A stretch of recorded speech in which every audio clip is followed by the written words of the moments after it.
ఒక చిన్న అటవీ లోపల చిలిపి అనే కోయిల ఉండేది. చిలిపికి చాలా స్వరమధురమైన గాత్రం ఉండేది.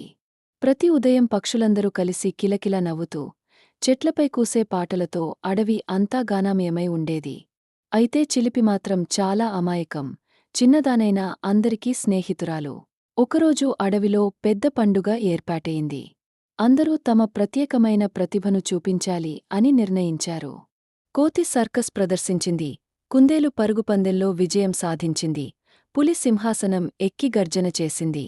చిలిపి మాత్రం అల్లరి చేసే పక్షుల మధ్య ఏం చేయాలో ఆలోచించలేక కాస్త దిగులుగా ఉండిపోయింది. నీవు పాడాలి చిలిపి అని అన్నాడు ముసలి తాబేలు. చిలిపికి ధైర్యమిచ్చాడు. తర్వాత చిలిపి తన తీయని గాత్రంతో ఒక అందమైన పాట పాడింది. అడవి అంతా నిశ్శబ్దం అయ్యింది.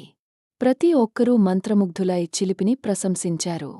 అడవిలో అందరికీ సంతోషం పంచినందుకు ఈ పండుగకు నిజమైన విజేత నువ్వే అని రాజు తేనుగు ప్రకటించాడు.